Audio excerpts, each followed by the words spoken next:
Welcome to the Working Moms of San Antonio podcast. We're your hosts, Erica Reyes and Marie Lifschultz, a realtor and lender here in San Antonio, but most importantly, we're working moms just like you. This podcast is all about creating a space where we can come together, share stories, and learn from each other. We love connecting with local moms in business, hearing about their journeys and how they're balancing it all. Because let's be honest, it's not always easy, but it's so worth it.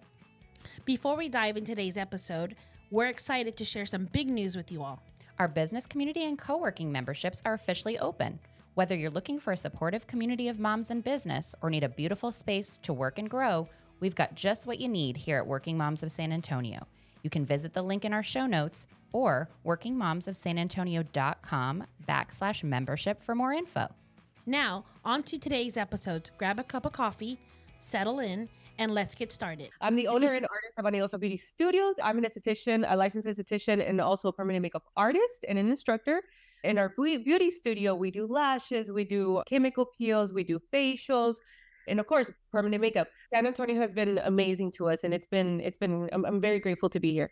I opened up my first place just because, as I started having children or had my first son, I kind of wanted to spend more time with him. And, for all of us working moms, it's kind of, we feel this need to be with our kids 24/7, but you still have to provide and you still need something for yourself, which is like a really hard place to be. So I kind of decided to open up my first location in California. And after that, it kind of snowballed into like, okay, what else is there? The beauty industry is huge. Most people, when they think about the beauty industry, they kind of just think hair or makeup, but it's aesthetics, it's permanent makeup, now there's body contouring. As I started getting a little bit more into the beauty industry, I saw that okay, well, now I can do lash extensions, and that's really going to keep me at home. I was doing makeup, but I was doing it on set. So when you're on set, your full days are 12 hours. And 12 hours means 14. It does not mean 12. And half days are not 5, they're 6 or 8 hours. Travel. Anyway, so I was away from my son so much, and I decided to open up the first one. And then I was like, what if I did makeup here? So then that went well. And then I said, what if I do lashes? So it kind of snowballed, I guess. And I love being around other women, and I love my clients, and I kind of found a home there in the beauty industry. And so I just kept growing. And I feel honestly like after 12 years, I'm barely understanding really what the industry is and really what it is to be a working mom and a business owner. I also teach, and a lot of the women that come to me, they kind of do say like, I just want to spend my time with my kids. And I'm like, well, you may or may not be able to do that, So now I'm finding it after so long. I'm a mom of 3 boys. So after 12 years, I'm barely finding my balance now where, okay, so I decided I'm only going to work till 3:00 on Fridays, or I'm going to take these 2 days and I'm going to go see my kids in karate and jiu-jitsu. And so it's a hard balance. And I think I'm barely finding it now after 12 years. I think when you're starting a new business, it's kind of like you're saying, you kind of do have to come in with some kind of attitude where like, I can do it, but also like, I don't know everything. And when you've been in the industry, any industry for so long, you kind of get to a point where you feel like you know a lot, but you still don't know everything. And it's really hard to open up yourself. It's very figure outable. Yeah. It's not all over, In the beginning, I wasn't ready, I feel, for the business portion of it. So I made quite a bit of money, but I didn't know how to proportion my time properly, and I was working too much. And it doesn't matter that money's coming in if you can't spend it or you can't see your kids. A lot of misconceptions in the permanent makeup industry just because it's fairly new. So a lot of the times it's called semi-permanent, but it's a tattoo. You can't untattoo somebody. It's permanent. And I think that's one of the scariest parts that I've seen in the beauty industry. But like I said, anytime any industry grows, I feel like there's a lot of misconceptions and a lot of lies and a lot of things that aren't true. So I've made it my mission, in addition now to just being an artist, I've made it my mission to really teach the truth behind permanent makeup. I myself have tattoos, and I've had them for 15, 17 years. And they're not semi-permanent. They're still here. Yeah. And I feel like once you start sharing what you know and sharing your information, and you're not gatekeeping, I think you grow as an artist and you also grow as in whatever it is you're doing in your field, just because it's kind of like relearning everything, because the more you regurgitate information, the more you're learning and it's making more sense to you. So ever since I started teaching it, like disseminating information, I feel like I've definitely grown more myself, because I take a pause and I'm like, okay, well, why am I teaching this? And what makes this true? Every year, it's our industry is huge. So every year I'm like learning something new. And now I'm passing on that information to small business owners when they want to hear it. Just business information that I wish I had 10 years ago. So because our stuff is based on trends, of course. So what'll happen is that something that didn't work 5 years ago, all of a sudden somebody thinks they're gonna make it work. So it comes back. And the thing is, these things have permanent repercussions, but it kind of gets recycled every 3 to 5 years. And these people think they finally, made it work, but nobody's made it work because it just doesn't work. Yeah. So, there's all this constant misinformation. And then on top of so as an instructor, I have to stay on top of those trends and say like, hey, this doesn't work. It didn't work the last 10 times I tried to introduce it. It's not going to work now. But it's growing, man. Our industry is growing so quickly. It's great to see. One of the things I love to do is permanent eyeliner, but our eyes change so much, like they'll fall down a little bit. Yeah. And unfortunately, nothing stays the same forever. So that's one of my main things that I do try to explain to my clients, like, hey, this is permanent. Your face is changing. So this can't be out to here because, in 5 years, 10 years, it'll be down to here. And so one of the things that's really hard is explain just that, like we have to say, like, trends are changing. So this particular ink that you keep saying and using and that's super popular, maybe you don't want to use because just because you want your eyebrows like this today doesn't mean they're going to look good, 10 years from now. So I've taken that as part of my job. That's going to be I decided a couple years ago, that's going to be my job. I'm going to give true information.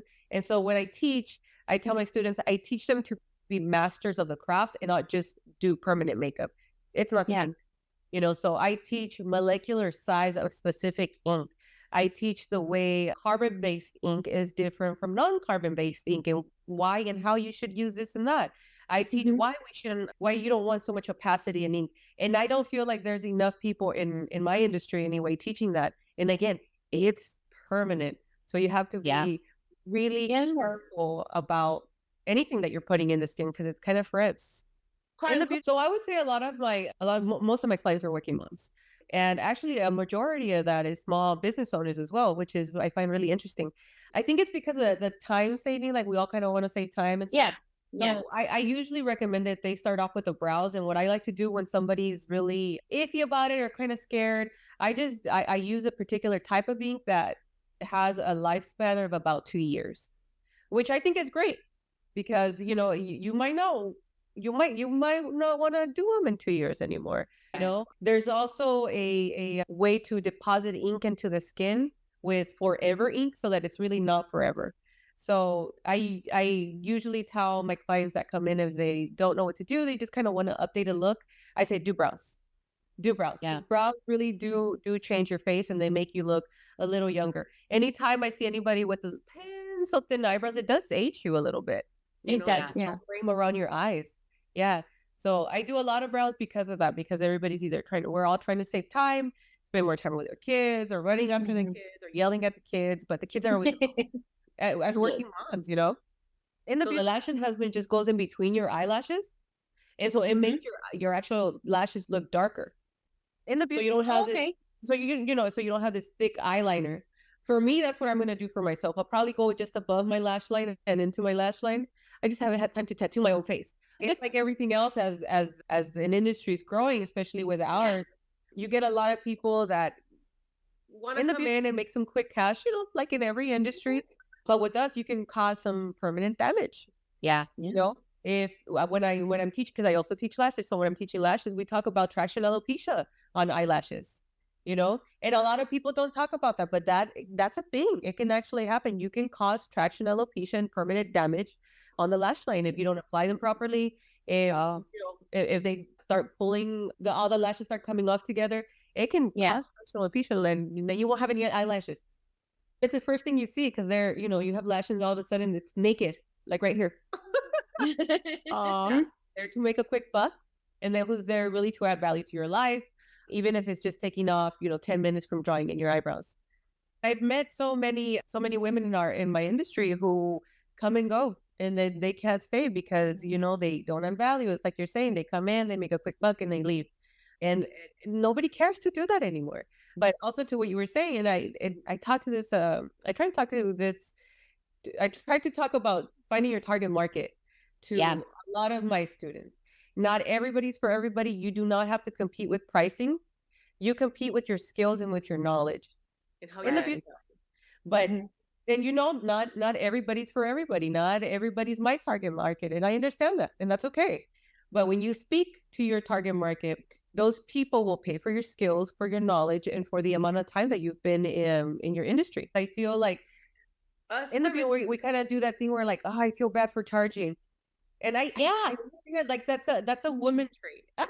It really is. Men let's do it for free. No, we also have value. You know, and I tell everybody, there's this funny story that I always tell people when they ask me, so I do a lot of corrections, right? So people who have previous work, they went somewhere really cheap and they kind of go, well, maybe I shouldn't have done that. So in California, I fixed $1,200 eyebrows. So this particular woman, I fixed, I don't know, maybe 5, 6, 7 brows of hers. So this woman, she has a lot of the likes, a lot of the follows, a lot of picture perfect, but she never posts full on because I had a client whose eyebrows were black, I'm telling you, blacker than my hair. And they were like this. Oh no. And she paid $1,200 and then she had her car towed because this is LA. In LA, you just can't park anywhere. They'll tow your ass. So she paid for the tow. She paid for her eyebrows. The lady was like, I mean, it was a mess, this poor girl. Yeah. And then her eyebrows were horrible to the point where I kind of told her, like, listen, there's very, very little I can do.